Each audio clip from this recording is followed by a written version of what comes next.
Okay, let's start with the revision of Unit 2, Chapter 2, Elasticity of Demand. हमारा जो last chapter था that was only demand, but ये हमारा elasticity of demand है। देखो दोनों में फ़र्क क्या है, पहले आपको दोनों में डिफरेंस समझा देते हैं, then will go to this chapter. जो सिर्फ और सिर्फ डिमांड चैप्टर था या लॉ ऑफ डिमांड था, उसमें एक क्रिटिसिज्म बोल सकते हो, एक कमी बोल सकते हो कि उसमें हमें सिर्फ डायरेक्शन ऑफ चेंज पता चलती है, हमें ये नहीं पता चलता कि कितना मैग्नीट्यूड है चेंज का, मतलब कितने प्राइस के कारण कितनी क्वांटिटी चेंज होती है। वो हमें लॉ ऑफ डिमांड या डिमांड का पूरा चैप्टर फेल हो जाता है बताने के लिए। तो इस चीज़ को पूरा करने के लिए हमारे पास चैप्टर आया इलास्टिसिटी ऑफ डिमांड। ये इलास्टिसिटी ऑफ डिमांड चैप्टर जो है ये पूरा का पूरा बेस्ड है मैग्नीट्यूड के ऊपर। मैग्नीट्यूड का मतलब आप बोल सकते हो अमाउंट ऑफ चेंज पता चलेगा। देखो relation will be same, relation between price and quantity will be same जो आप पढ़ के आए हो, बट कितने प्राइस के कारण कितनी क्वांटिटी पे असर जा रहा है, the amount of change that will get to know in this chapter. ठीक है, तो ये जो इलास्टिसिटी ऑफ डिमांड चैप्टर है ये पूरा का पूरा क्वांटिटेटिव मेजर है।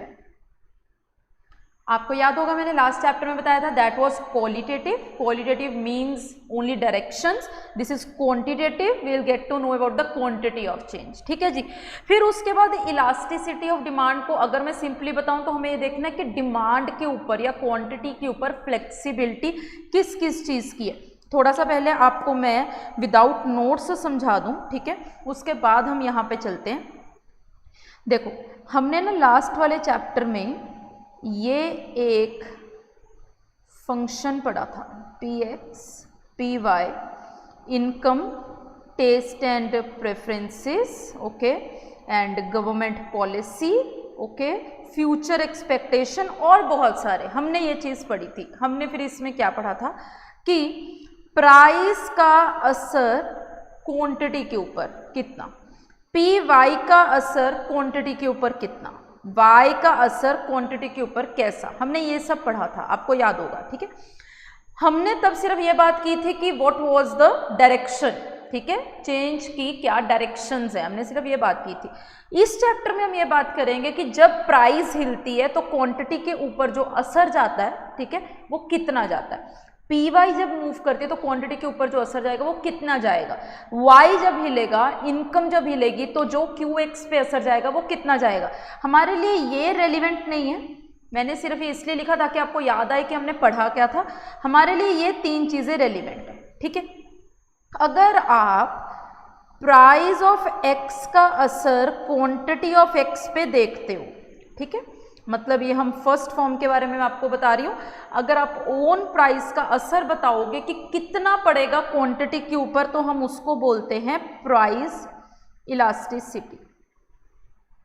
ओके, देन सेकंड, अगर आप किसी दूसरे प्रोडक्ट की प्राइस का असर अपने गुड की क्वांटिटी के ऊपर बताओगे that will B cross elasticity.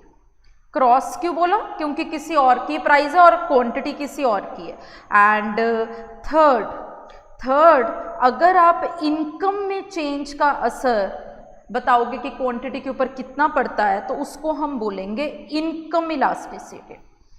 Okay, एक और एक्स्ट्रा है कि जब हम एक्सपेंडिचर ऑन एडवर्टीजमेंट करते हैं, खर्चा करोगे जब एडवर्टीजमेंट के ऊपर तो उसका असर क्वांटिटी के ऊपर कितना जाएगा, that will B advertisement elasticity. Okay, आपको ये चार तरीके की इलास्टिसिटीज इसमें पढ़नी है। So will be starting with price elasticity. Okay, a very important chapter, लेकिन हम थोड़ी क्विक रिवीजन करेंगे, कारण क्योंकि हमें एग्जाम ओरिएंटेड इसको पढ़ना है।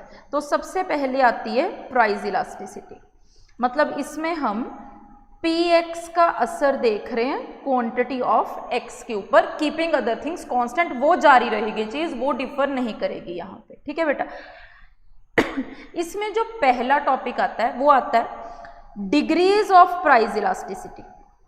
देखो डिग्रीज ऑफ प्राइस इलास्टिसिटी का मतलब ये है कि जो आंसर निकलेगा वो क्या क्या निकल सकता है, मतलब किस किस फॉर्म में इलास्टिसिटी आती है। ओके, तो 5 डिग्रीज आपको इसमें कवर करनी है। तो 5 डिग्रीज में सबसे पहली डिग्री है परफेक्टली इन इलास्टिक, या अगर मैं इसको थोड़ा चेंज कर दूं, परफेक्टली इलास्टिक डिमांड। अगर आप नाम के ऊपर जाओगे, परफेक्टली इलास्टिक का मतलब बहुत ज़्यादा चेंज हो सकती है डिमांड, मतलब परफेक्ट है, बिल्कुल परफेक्ट है, कोई एक्सट्रीम वाली डिग्री है यहाँ पे, तो इसमें जो लगेगी that is infinite. It means जो percentage change in quantity demanded रहेगा दैट विल बी इनफिनाइट, मतलब क्वांटिटी के ऊपर जो असर रहेगा दैट विल बी इनफिनाइट। एक और बात समझिएगा, जब हम ये सारी डिग्रीज करेंगे या जो भी हम ये सारी इलास्टिसिटी करेंगे, इसमें एक चीज कॉमन है, आप हमेशा जो असर देखोगे वो क्वांटिटी के ऊपर देखोगे, ठीक है, मतलब पहले फैक्टर मूव करेगा फिर आप असर देखोगे क्वांटिटी के ऊपर। नो वन विल से कि क्वांटिटी हिलेगी तो बताओ प्राइस कितनी मूव करेगी, डायरेक्शन नहीं भूलनी। आपको याद होगा मैंने लास्ट वाले लेक्चर में बताया था, it is one sided. First px will move then you will see the effect on quantity, first py will move then you will see the effect on quantity, q will not move first, ठीक है। बिल्कुल same यहाँ पे भी आपको ऐसे ही चलना है कि जब आप परफेक्टली इलास्टिक या कोई भी डिग्री देख रहे हो तो आप जो असर देख रहे हो वो क्वांटिटी के ऊपर देख रहे हो, फैक्टर के ऊपर नहीं। फैक्टर का असर देख रहे हो क्वांटिटी के ऊपर, क्वांटिटी पे असर बता रहे हो, ये जो डिग्रीज बता रहे हो ये क्वांटिटी के बता रहे हो। If you are saying perfectly elastic तो क्वांटिटी परफेक्टली इलास्टिक है, प्राइस नहीं। ये बहुत जरूरी है बात करनी, ठीक है। तो इसकी अगर हम डायग्राम के ऊपर जाएं तो it will be like this. इसका मतलब ये है यहाँ पे क्वांटिटी आएगी एंड यहाँ पे प्राइस आएगी, means the price will remain constant, price में हल्का सा भी चेंज नहीं आएगा। For example if price is fix at 10 so it will remain constant, quantity 10 पे जितनी मर्जी डिमांड कर लो, quantity can be either 1, quantity can be either 2, quantity can be either 3, ठीक है। एलओडी काम नहीं करता। एलओडी क्या बोलता था कि अगर प्राइस बढ़ेगी तो क्वांटिटी गिरेगी, ठीक है। तो यहाँ पे तो प्राइस सेम है, क्वांटिटी बढ़ रही है, क्वांटिटी कम भी नहीं हो रही, ठीक है। तो इसका मतलब यहाँ पे हम ये बोल रहे हैं कम भी हो सकती है, ऐसा नहीं है। 10 पे आप 3 भी डिमांड कर सकते हो, 10 पे आप 1 भी डिमांड कर सकते हो। इसका मतलब यही है कि जो क्वांटिटी में चेंजेस हैं एक ही प्राइस के ऊपर वो इनफाइनाइट है and it can go to 1000 also, it can go to 1 lakh also, same price पे जितनी मर्जी quantity. So this is your first degree, okay. And the second degree आएगी आपकी परफेक्टली इन इलास्टिक डिमांड। अब देखो इसके नाम से क्या पता चलता है, कोई चीज परफेक्ट है और इन इलास्टिक है। इन इलास्टिक का मतलब बिल्कुल चेंज नहीं होगी। क्या चीज चेंज नहीं होगी? प्राइस चेंज नहीं होगी या क्वांटिटी चेंज नहीं होगी? क्वांटिटी चेंज नहीं होगी, तो इलास्टिसिटी ऑफ डिमांड 0। तो हम यहाँ पे लिखेंगे percentage change in quantity demanded is 0। और अगर हम इसकी डायग्राम ड्रॉ करें तो it will be like this, here it will be quantity, here it will be price. It means price is increasing but quantity is remaining constant, quantity बिल्कुल same है, no change in quantity. ये कौन से goods के case में होता होगा? ये होता होगा असेंशियल्स के केस में। एंड असेंशियल्स की जो सबसे अच्छी एग्जाम्पल आती है दैट इज मेडिसिन्स। याद रखनी है सारी examples. And third one is your only, पहले हम इलास्टिक वाली डिग्री कर लेते हैं, ओके। ओनली इलास्टिक डिमांड, पहली डिग्री कौन सी की थी? Perfectly elastic. This is only elastic, मतलब परफेक्ट डिग्री नहीं है, ये आएगा मोर देन 1। तो इसकी इक्वेशन क्या बनेगी कि जो percentage change in quantity demanded है that is more than percentage change in price. Price में थोड़ा फर्क आएगा लेकिन क्वांटिटी में बहुत फर्क आएगा। इसका मतलब समझना है, प्राइस थोड़ी गिरी, क्वांटिटी बहुत बढ़ेगी, प्राइस थोड़ी बढ़ी, क्वांटिटी बहुत गिरेगी। मतलब थोड़ा सा प्राइस में फर्क क्वांटिटी में बहुत बड़ा फर्क लेके आएगा। तो अगर आप इसकी डायग्राम ड्रॉ करेंगे, ये देखिए बना के दिखाती हूँ आपको, this is P, this is Q। Price में थोड़ा सा फर्क आया, बिल्कुल थोड़ी सी बढ़ी, लेकिन क्वांटिटी बहुत पीछे आ गई। तो अगर आप इसको ज्वाइन करेंगे तो it will be like this, it is downward sloping. ठीक है, आप इसको ध्यान से देखिए, it is downward sloping. Why it is downward sloping? क्योंकि इनवर्स रिलेशन लग रहा है। मैंने आपको लास्ट वाले लेक्चर में बताया है कि किसी भी कर्व में डाउनवर्ड तब आता है वो अगर इनवर्स रिलेशन लग रहा हो। इनवर्स रिलेशन तो लग रहा है, लेकिन क्या फर्क पड़ रहा है? क्या फर्क पड़ रहा है? मोर देन 1 का क्या फर्क पड़ रहा है? ये ना थोड़ा फ्लैटर बन रहा है। मैं अभी आपको लेस देन 1 भी लिख करके दिखाऊंगी, उसकी शेप थोड़ी अलग बनेगी, आएगा डाउनवर्ड ही लेकिन फ्लैटर नहीं जाएगा। ये कौन से गुड्स के केस में होता है? ये लग्जरीज के केस में होता है। ठीक है, तो ये कुछ छोटे छोटे पॉइंट हैं जो आपको याद रखने। तो आपका चौथा पॉइंट आता है, चौथी डिग्री आती है in elastic demand. In elastic demand का मतलब लेस देन 1। ठीक है, वो था perfectly in elastic, this is only in elastic. तो यहाँ पे लगेगा percentage change in quantity demanded is less then percentage change in price of x. इसका मतलब क्या है? प्राइस बहुत गिरी, ठीक है, क्वांटिटी थोड़ी बढ़ी। प्राइस बहुत बढ़ी, क्वांटिटी थोड़ी गिरी, मतलब क्वांटिटी पे असर नहीं जाता प्राइस का।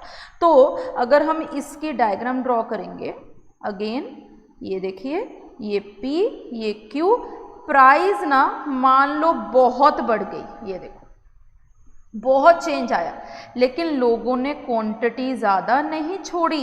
देखो प्राइस में असर ज़्यादा आ रहा है, क्वांटिटी में असर थोड़ा जा रहा है। तो अगर हम इन दोनों पॉइंट्स को ज्वाइन करेंगे तो अगर आपको दिख रहा हो, बन तो ये भी डाउनवर्ड ही रहा है, डायरेक्शन तो इसकी भी डाउनवर्ड है, लेकिन ये स्टीपर जा रहा है। लेस देन 1 में हमेशा स्टीपर जाएगा। और ये कौन से केसेस में होता है? ये नेसेसिटीज़ के केसेस में होता है। नेसेसिटीज़ में आप वेजिटेबल्स की एग्जाम्पल्स ले सकते हो, फ्रूट्स की एग्जाम्पल्स ले सकते हो, असेंशियल्स में ऊपर वाली लगेगी। Okay, and the last one जो 5th डिग्री है आपकी, that is unitary elastic. Unitary elastic का मतलब equal to 1, elasticity of demand is equal to 1, percentage change in quantity of x is equal to percentage change in price. जितना percentage change price में आएगा उतना ही quantity में आएगा। तो इसमें कोई किसी में ज़्यादा या किसी में कम नहीं होता है। अगर हम इसकी डायग्राम ड्रॉ करें तो ये रहा P, ये रहा Q, इतना प्राइस में चेंज और इतना ही क्वांटिटी में चेंज। ठीक है, तो ये ना ही फ्लैटर जाएगा, ये ना ही स्टीपर जाएगा, ये यूनिफॉर्मली बनता होगा, नाइदर फ्लैटर नॉर स्टीपर। और ये कौन से केसेस में होता है? ये कंफर्ट्स के केसेस में लगती है।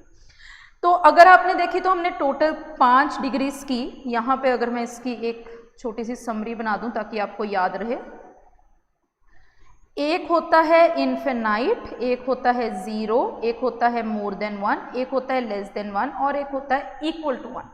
ये जितनी भी डिग्रीज हैं, ये जितने भी आंसर्स आएंगे बेटा, ये निकल के आएंगे नेगेटिव में। जब आप आंसर निकालोगे तो ये निकल के आएगा नेगेटिव में। The reason is due to inverse relationship between, किन दो चीज़ों के बीच में इनवर्स रिलेशन होता है? Px and quantity. तो जो आंसर निकल के आएगा that will always be your negative. इसी वजह से लिखते हैं कि जो आपकी प्राइस इलास्टिसिटी की रेंज रहती है that will be from -∞ to 0। ठीक है, -∞ टू 0। हालांकि पॉजिटिव में हम ले आते हैं आंसर को, लेकिन क्योंकि इनवर्स रिलेशन है तो सारे आंसर्स माइनस में ही आते हैं। ये होगी आपकी 5 डिग्रीज। आपने ये तो देखा कि हाँ हम 5 डिग्रीज निकालते कौन कौन सी हैं, लेकिन निकालेंगे कैसे? तो आपको अगला टॉपिक करना है methods for calculating price elasticity of demand. ठीक है, इसमें अगर आप जाओगे तो बेसिकली आपके 2 मेथड्स हैं। ठीक है, one is your point elasticity and second is your arc elasticity. एक बार मैं आपको दिखा देती हूँ कि हम कौन से वाला पॉइंट कर रहे हैं। पहले ये देखो, मैंने आपको ये बता दिया, प्राइस इलास्टिसिटी बता दिया। ये देखो जो मैं अभी आपको पॉइंट बता रही थी, -∞ to 0।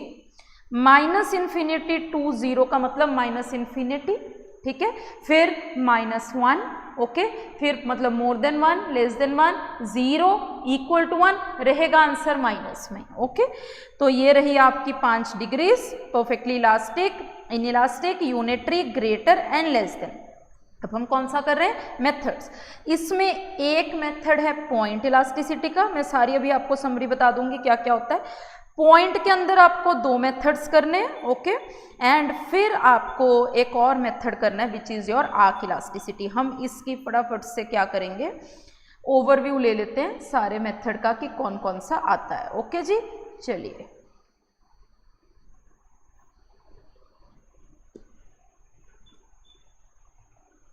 Methods for calculating price elasticity of demand. तो कौन कौन से मेथड्स हैं, अगर मैं मोटा मोटा कैटेगराइज कर दूं तो 3 मेथड्स हैं हमारे, ठीक है। First one is point elasticity, second one arc elasticity, and एक छोटा सा मेथड है, ठीक है, which is known as expenditure method. मतलब वो कोई इलास्टिसिटी की टाइप नहीं है, एक्सपेंडिचर मेथड है जो अलग है। पॉइंट के अंदर आपको 2 करने हैं, one is percentage method, percentage method, and the second one is geometric method. बाकी सबके आपके एक एक ही हैं, तो इसका मतलब आपको टोटल के 4 मेथड मुझसे सीखने हैं, ठीक है। पहले हम इसमें ज़रा फ़र्क समझ लें कि क्या क्या है। अगर हम पॉइंट इलास्टिसिटी की बात करते हैं तो ये जितने भी मेथड्स हैं इसके अंदर, ये वाले 2, ये तब आप अप्लाई कर सकते हो व्हेन चेंजेस आर स्मॉल, और इसको हम बोलते हैं व्हेन चेंजेस आर इनफिनिटेसिमल, मतलब हद से ज़्यादा जब छोटे चेंजेस हो ना तब आप ये वाला मेथड लगाते हो। लेकिन when changes are big, old values में, ओल्ड प्राइस में, न्यू प्राइस में बहुत ज़्यादा फर्क है, चेंजेस आर लार्ज, ठीक है, तब आप आर्क लगाते हो। अगर आपको प्राइस एंड एक्सपेंडिचर का रिलेशन देखना है, not quantity, price and expenditure का रिलेशन आप देखते हो तो आप ये वाला मेथड लगाते हो, ठीक है। तो हम स्टार्ट करेंगे कौन से वाले से, पॉइंट इलास्टिसिटी से। देखो मैंने अभी आपको क्या बताया, पॉइंट इलास्टिसिटी मेथड कब लगता है, अगर आपके जो चेंजेस हैं, old price, new price, old quantity, new quantity, वो बहुत छोटे हैं, मतलब नेग्लिजिबल है, पॉइंट्स में, ठीक है, तो आप ये वाला मेथड लगाते हो। इसमें सबसे पहले आता है परसेंटेज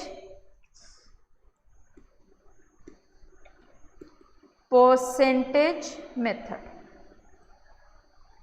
देखो परसेंटेज मेथड ये बोलता है कि जितने भी चेंजेस लेने हैं वो परसेंटेज में आपको मेजर करना, और इसका सबसे बेसिक फॉर्मूला क्या जाता है, percentage change in quantity demanded over, because you are doing price elasticity.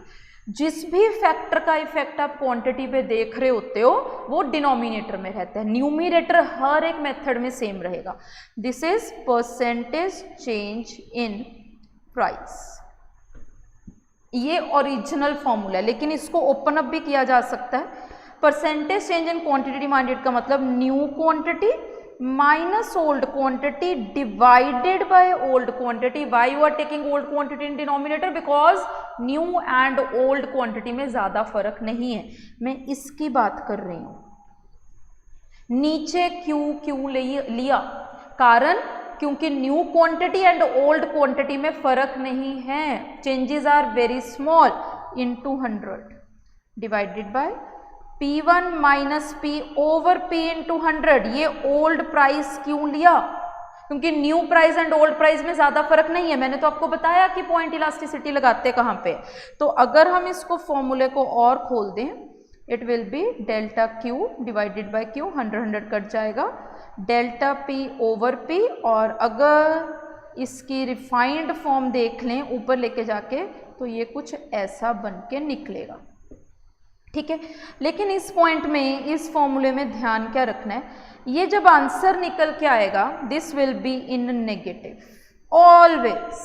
कारण है उसका, इन दोनों में से या तो डेल्टा Q या डेल्टा P, इन दोनों में से एक ना एक चीज पक्का माइनस में होगी। क्यों मैम, क्योंकि या तो Q बढ़ रहा होगा या प्राइस बढ़ रही होगी। बात समझनी है मैं क्या बोल रही हूँ। इनवर्स रिलेशनशिप है जी P एंड Q के बीच में। अगर Q बढ़ रहा होगा तो P गिर रहा होगा, अगर Q गिर रहा होगा तो P बढ़ रहा होगा, मतलब एक ना एक चीज तो कम हो ही रही होगी। जो चीज कम हो रही होगी जब उसका चेंज न्यू माइनस ओल्ड करोगे तो वो आंसर माइनस में आना ही आना है। एंड इस माइनस को छोड़ने के लिए, क्योंकि we don't need this minus, हम एक माइनस का साइन आगे प्रीफिक्स कर देते हैं। क्यों? क्योंकि ये जो आंसर निकल के आएगा ये नेगेटिव में निकल के आएगा, और अगर हम आगे माइनस का साइन प्रीफिक्स कर देंगे तो ये माइनस माइनस कट जाएगा।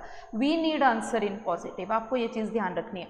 आपको जितना पहले क्वेश्चन करना है वो विदाउट दिस माइनस साइन कर लेना है, बस एंड में जो भी आपका आंसर आएगा उसको उसमें वो माइनस का साइन इग्नोर करने के लिए ये लगा देना है। That's it. आपको और कोई चीज़ का ध्यान नहीं देना है।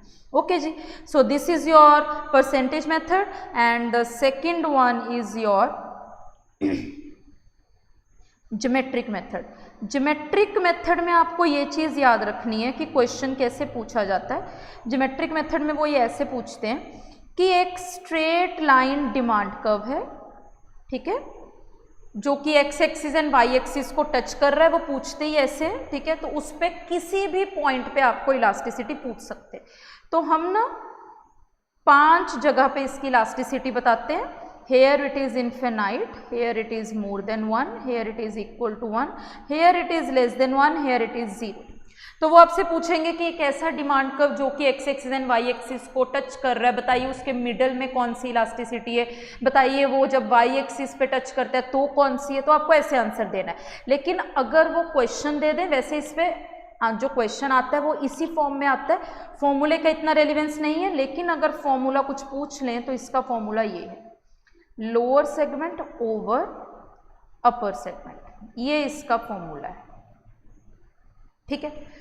लेकिन आपको याद क्या करना है कि कौन कौन से पॉइंट पे कौन कौन सी डिग्रीज हैं। That's it. This is geometric method. Okay, now अगर हम आर्क इलास्टिसिटी पे चलें, आर्क इलास्टिसिटी का मतलब ही क्या है कि व्हेन चेंजेस आर बिग, जब आप 2 पॉइंट्स के बीच में असर देख रहे हो। यहाँ पे जो फॉर्मूला है that will be same as your percentage formula, लेकिन फर्क क्या होगा, हमने वहां पे किया था Q1 minus Q divided by old quantity. यहाँ पे because new quantity and old quantity में बहुत गैप है, तो हम दोनों को यहाँ पे इंपॉर्टेंस देंगे, और दोनों को इंपॉर्टेंस देने के लिए हम दोनों की एवरेज ले लेंगे। दैट्स इट, और कुछ नहीं करना है। P1 minus P divided by P1 plus P divided by 2, मतलब मैंने एवरेज ले ली, इनटू 100, 100 अगेन कट जाएगा यहाँ पे भी, डेल्टा Q 2 भी कट जाएगा, Q1 प्लस Q इंटू वो ऊपर चला जाएगा P1 plus P divided by delta P। तो फॉर्मूला क्या बना, delta Q delta P P1 plus P Q1 plus Q। Minus का साइन आ गया, माइनस का साइन आगे क्यों लगा, again the point is same कि इन दोनों में से कोई ना कोई एक वैल्यू माइनस में होएगी ही होएगी। अगर इन दोनों में से कोई भी एक वैल्यू माइनस में होगी तो आंसर माइनस में आएगा। मुझे लेकिन माइनस नहीं चाहिए, तो मैंने एक आगे माइनस का साइन प्रीफिक्स कर दिया है, ठीक है। और मैंने इसमें क्या इंपॉर्टेंट पॉइंट बताया, मैंने बोला यहाँ पे देखिए, ये मैंने old quantity and old price लिया because the difference between old and new was not so big, ठीक है। लेकिन यहाँ पे मेरे को दोनों को इंपॉर्टेंस देनी जरूरी है, कारण क्योंकि दोनों की अपनी अपनी जगह है, दोनों की अपनी अपनी वैल्यूज हैं, दोनों में डिफरेंस बहुत ज़्यादा है, इसलिए जो फर्क है वो सिर्फ डिनोमिनेटर में, अदरवाइज सब कुछ सेम है, ठीक है जी। This is your second method. और अगर हम थर्ड मेथड की तरफ चलें, that is your expenditure method.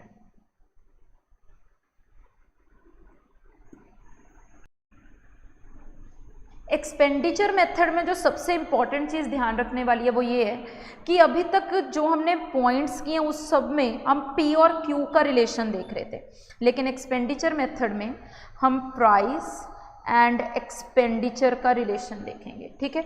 तो एक्सपेंडिचर मेथड में ना 3 ही डिग्रीज वो आंसर कर पाता है। एक कर पाएगा वो यूनिटरी, दूसरा इलास्टिक ले लो, मोर देन वन जिसको हम बोलते हैं, एंड तीसरा इन इलास्टिक। मतलब एक्सपेंडिचर मेथड में हमारे पास कोई भी ऐसा तरीका नहीं है जिससे हम परफेक्टली इलास्टिक या परफेक्टली इन इलास्टिक निकाल पाए, बाकी की 3 डिग्रीज निकलती हैं, ठीक है। तो ये पहचाननी कैसे है, यहाँ पे ये देखेंगे हम लोग। चलिए, अगर प्राइस इंक्रीज हो, प्राइस डिक्रीज हो, बट एक्सपेंडिचर सेम रहे, ठीक है, तो वो यूनिट। अगर प्राइस बढ़ रही हो, ओके, प्राइस गिर रही हो, इलास्टिक का मतलब क्या है, मोर देन वन,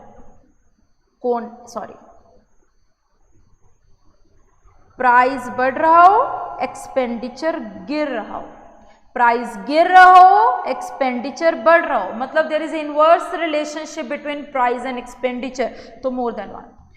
प्राइस बढ़ा, एक्सपेंडिचर भी बढ़ा, प्राइस गिरा, एक्सपेंडिचर भी गिरा, मतलब there is direct relation between price and expenditure, तो inelastic. That's it, this is your expenditure method. So ये आपके मेथड्स थे प्राइस इलास्टिसिटी के। आपको याद होगा मैंने आपको शुरू में क्या बताया था, आपको और कौन सी करनी है, आपको दूसरी टाइप ऑफ इलास्टिसिटी करनी है, इनकम इलास्टिसिटी।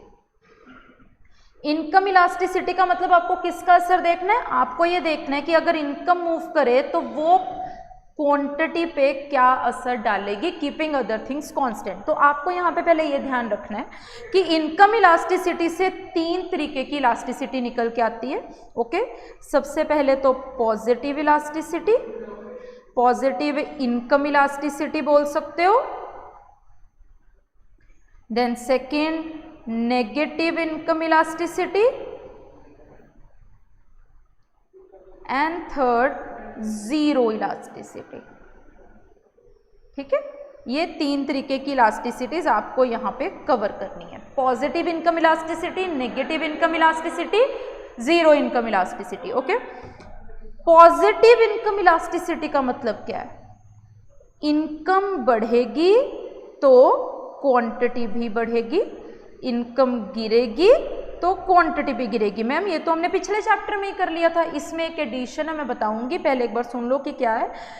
पॉजिटिव का मतलब क्या है कि there is direct relationship between income and quantity, ठीक है। और ये कौन से गुड्स के केस में होता था, ये होता था, अगर याद होगा आपको, तो नॉर्मल गुड्स के केस में। याद करो कि जब हमने फैक्टर्स किए थे तो हमने क्या किया था, इनकम बढ़ेगी, नॉर्मल गुड्स के बाद कुछ और खाने को है ही नहीं तो इसी को क्वांटिटी गिरानी पड़ेगी, इनकम गिरेगी तो नॉर्मल को छोड़ के इन्फीरियर पे आ जाओगे, ये वही है, इसमें मैंने अभी कुछ भी नई चीज़ नहीं बताई, ठीक है। फिर इसमें क्या है, इनकम बढ़ेगी तो क्वांटिटी गिरेगी, इनकम गिरेगी तो क्वांटिटी बढ़ेगी। तो ये कौन से गुड्स थे, ये इन्फीरियर थे। और जीरो वाली एक जो टेक्निक है वो न्यू है, इसका मतलब सिर्फ ये है कि इनकम बढ़े, इनकम कम हो, your quantity will remain same. Zero elasticity है, कोई चेंज नहीं आएगा। ये आप एग्जाम्पल्स ले सकते हो, एसेंशियल की ले सकते हो, ठीक है, या कोई इनएक्सपेंसिव गुड्स की ले सकते हो, कोई ऐसे गुड्स जिसपे इनकम के बढ़ने का या गिरने का असर हो ही ना। तो सबसे पहले जो हम बात करेंगे इसमें, वो हम इस कैटेगरी की करेंगे क्योंकि ये सबसे इंपॉर्टेंट है। When you talk about normal goods, तो ये 3 तरीके की आगे कंडीशंस लेता है, सबसे पहले, दूसरी एंड तीसरी।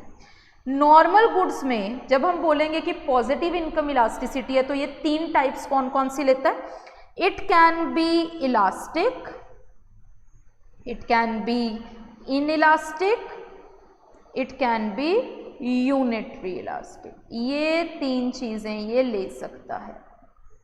व्हेन यू से इलास्टिक तो it means more than one, less than one, in case of inelastic, in case of unitary it will be equal to one. Elastic का मतलब क्या है, क्योंकि अब हम इनकम इलास्टिसिटी कर रहे हैं, मतलब percentage change in quantity is more than percentage change in income. Income में थोड़ा असर आएगा, income is the factor, quantity पे असर देखना है।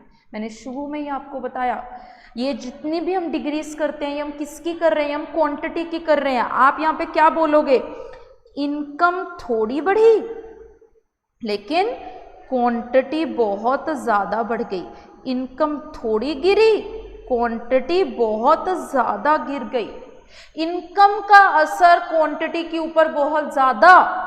ये कौन से गुड्स होंगे, ये सबसे इंपॉर्टेंट है, ये लग्जरीज होंगी, ठीक है जी। दूसरा, percentage change in quantity is less then percentage change in income. इसका मतलब क्या है, इनकम बहुत बढ़ी लेकिन क्वांटिटी थोड़ी बढ़ी। मैम ये तो आप डायरेक्ट रिलेशन कर रहे हो, बिल्कुल मैं डायरेक्ट रिलेशन कर रही हूं, मैं तो कर रही पॉजिटिव की टाइप्स रही हूं कि पॉजिटिव रिलेशन कौन कौन से तरीके से लगता है, ज्यादा लगता है या कम लगता है। किसी केस में ज्यादा लगेगा, किसी केस में कम लगेगा। देखो रिलेशन इज पॉजिटिव लेकिन असर अलग अलग जा रहा है, किसी में क्वांटिटी पे ज्यादा असर जा रहा है, किसी में क्वांटिटी पे कम असर जा रहा है। इनकम थोड़ी गिरी, ठीक है, इनकम बहुत गिरी लेकिन क्वांटिटी थोड़ी गिरी। ये ऐसी चीजें हैं जिसकी क्वांटिटी फ्लेक्सिबल नहीं है, तो ये आपकी नेसेसिटीज होंगी। और ये क्या है, इसमें मेरे पास कोई एग्जाम्पल नहीं है क्योंकि इसकी कोई आप कोट नहीं कर सकते हो, कंफर्ट्स ले सकते हो वैसे। Percentage change in quantity is equal to percentage change in income. कहने का मतलब इनकम जितनी बढ़ेगी क्वांटिटी भी उतनी बढ़ेगी, इनकम जितनी गिरेगी क्वांटिटी भी उतनी गिरेगी। बोल सकते हो कि ये बीच वाले गुड्स हैं जो कंफर्ट्स होते हैं। तो देखो क्या किया, तीन तरीके की आपकी इलास्टिसिटी लगती है, one is positive, negative and zero. Positive का मतलब दोनों में डायरेक्ट रिलेशन है, और अगर आप इसकी डायग्राम बनाना चाहो तो पॉजिटिव के केस में ऊपर जाएगी, नेगेटिव के केस में नीचे आएगी एंड जीरो के केस में ऐसी रहेगी। लेना क्या क्या है, यहाँ पे क्वांटिटी, यहाँ पे इनकम, यहाँ पे क्वांटिटी, यहाँ पे इनकम, यहाँ पे क्वांटिटी, यहाँ पे इनकम। फैक्टर जो होगा that will always be on y axis and quantity will be on x axis. This is a rule, आपको ऐसे ही लेना है, ठीक है। अगर बोल रहे हो पॉजिटिव रिलेशन है तो अपवर्ड जाएगा, नेगेटिव रिलेशन है तो डाउनवर्ड आएगा, अगर कोई फर्क नहीं पड़ रहा तो स्ट्रेट रहेगा। पॉजिटिव का मतलब दोनों में डायरेक्ट रिलेशन है। किन दोनों में डायरेक्ट रिलेशन है, क्वांटिटी एंड इनकम में। कैसा है, किसी किसी केस में बहुत ज्यादा है, लग्जरीज के केस में बहुत ज्यादा है, नेसेसिटीज के केस में कम है, कंफर्ट्स के केस में बराबर है। तो नेगेटिव में आगे कोई टाइप्स नहीं है, जीरो में आगे कोई टाइप्स नहीं है। This is income elasticity. इसको निकालना कैसे है, मतलब पता कैसे चलेगा कि मोर देन वन या लेस देन वन आ रहा है, तो एक ही फॉर्मूला आपको करना है विच इज परसेंटेज वाला। Percentage change in quantity demanded over, मैंने क्या बताया था, परसेंटेज चेंज इन इनकम।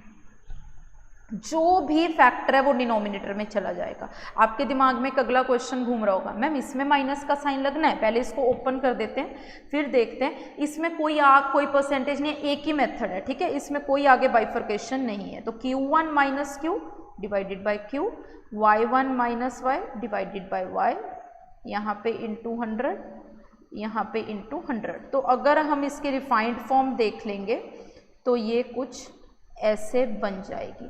बेटा प्राइस इलास्टिसिटी के अलावा कहीं आगे माइनस का साइन नहीं लगाना है, क्योंकि प्राइस इलास्टिसिटी जब आप करते हो उसका आंसर पक्का माइनस में आना है, इसका कोई ज़रूरी नहीं है।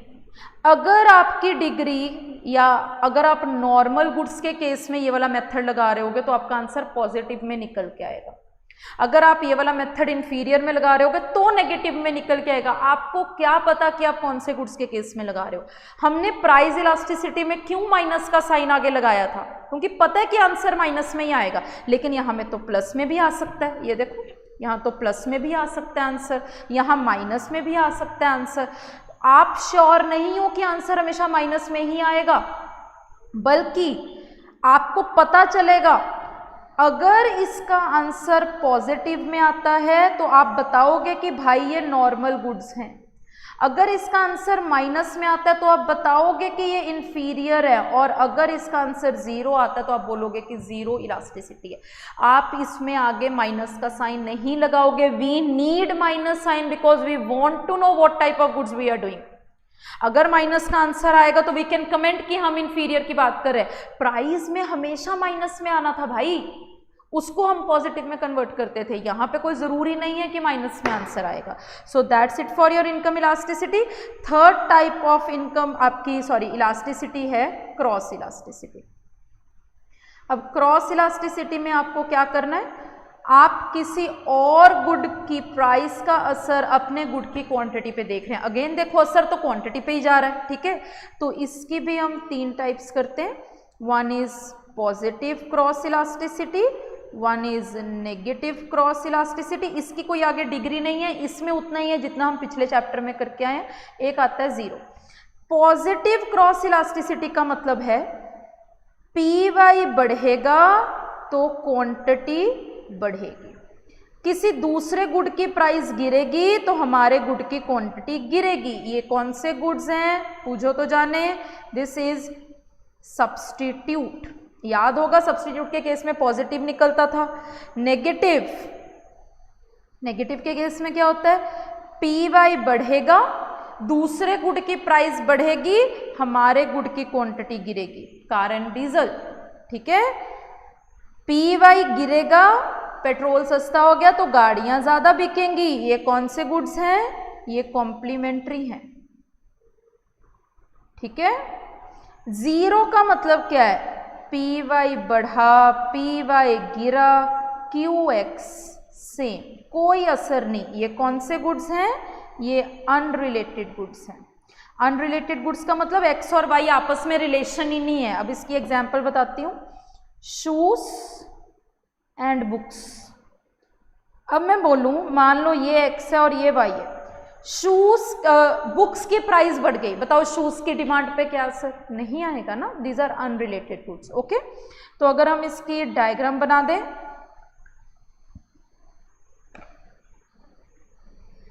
पॉजिटिव के केस में क्यू एक्स इधर, पी वाई इधर ऊपर, क्यू एक्स इधर, पी वाई इधर नीचे, और इसके केस में क्यू एक्स पी वाई इस। अनरिलेटेड गुड्स हैं या कुछ भी चेंज नहीं हो रहा तो हमेशा कांस्टेंट रहने वाली है, ठीक है जी। निकालेंगे कैसे, अगेन परसेंटेज मेथड ही है। परसेंटेज चेंज इन किसकी क्वांटिटी, एक्स की क्वांटिटी। परसेंटेज चेंज इन किसकी प्राइस, वाई की प्राइस, बस, और कोई फर्क नहीं है। तो इसका जो फॉर्मूला बनेगा वो ऐसा बनेगा, delta q x over delta p y into p y over q x. यहाँ पे वाई और एक्स लिखना बहुत ज़रूरी है। ऊपर लिखना इसलिए ज़रूरी नहीं था, मैं आपको दिखा देती हूँ, क्योंकि जब हम ये वाला गुड कर रहे थे तो we are talking only about x, nothing was mentioned about y.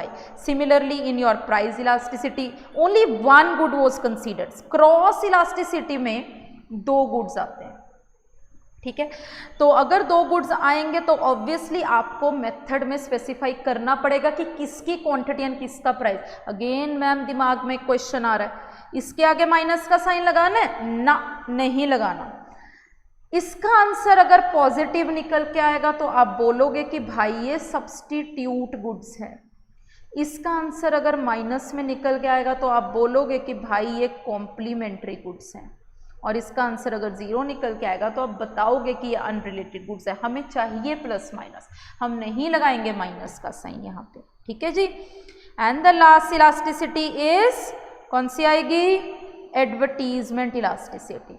ये किन की यूज में आती होगी, ये बड़ी बड़ी कंपनीज ये वाली इलास्टिसिटी निकालती होंगी, उनके लिए क्या इसका रेलिवेंस होगा। वो ये देखती हैं कि यार अगर एडवर्टीजमेंट करने से हमारी सेल्स पे ज़्यादा असर होगा, क्वांटिटी पे ज़्यादा असर होगा, तो हमें एडवर्टीजमेंट करने का फ़ायदा है, अदरवाइज हम नहीं करेंगे। इसका पहले फॉर्मूला देख लेते हैं, सेम ही है। Percentage change in quantity of x due to percentage change in expenditure on advertisement. अगर आपका एक्सपेंडिचर कम है, ठीक है, लेकिन क्वांटिटी पे बहुत ज़्यादा असर होता है, मतलब मानो इलास्टिक डिग्री है, ठीक है, आपको लिख के दिखा देती हूँ। मानो ये वाली डिग्री है, इसका मतलब क्या है, percentage change in quantity demanded is more than percentage change in expenditure on advertisement. Expenditure थोड़ा किया, क्वांटिटी पे बहुत असर गया तो लोग करेंगे, लेकिन अगर ये है, इसका मतलब ऐसा है, उल्टा है, तो लोग नहीं करेंगे। अगर ये है, इसका मतलब percentage change in quantity demanded zero है, जितनी मर्जी एडवर्टीजमेंट करते रहो, क्वांटिटी पे कोई असर नहीं होना, नहीं करेंगे लोग। अगर ये है, इसका मतलब क्या है, percentage change in quantity demanded infinite है, करेंगे लोग। अगर ये है, इसका मतलब क्या है, जितना एक्सपेंडिचर ऑन एडवर्टीजमेंट कर रहे हो उतना ही क्वांटिटी पे असर पड़ना है, तो लोग बीच में हो सकते हैं, मतलब सोच सकते हैं, कुछ लोग कर सकते हैं एंड कुछ लोग नहीं भी कर सकते हैं, ठीक है। So this was your elasticity of demand. एक बार देख लीजिए, यहाँ पे आर्क इलास्टिसिटी हो गया एंड एक्सपेंडिचर मेथड ये रहा, ठीक है। ये देख लीजिए, मोर इलास्टिक, जहां पे भी मोर इलास्टिक होगा वहां पे हमेशा फ्लैटर बनेगा, एंड जहां पे लेस इलास्टिक होगा वहां पे हमेशा स्टीपर रहेगा, थोड़ा सा कर्व, ठीक है। फैक्टर्स अफेक्टिंग प्राइस इलास्टिसिटी में मतलब कौन सी चीज़ें हैं जो इफेक्ट करती हैं कि ज़्यादा होगा कम होगा। प्राइस इफेक्ट करता है, इनकम लेवल इफेक्ट करता है, आपकी चीज़ हैबिट तो नहीं है, नेसेसिटी तो नहीं है, ठीक है। या हम बोल सकते हैं कि कितने सब्सटीट्यूट्स अवेलेबल हैं, तो this is a easy topic, okay. Income elasticity, types of income elasticity हो गया हमारा, ओके। नेगेटिव, जीरो, फिर cross elasticity, okay, and types हो गई हमारी 3, and the last is your advertisement elasticity, okay. So this is it for your elasticity of demand.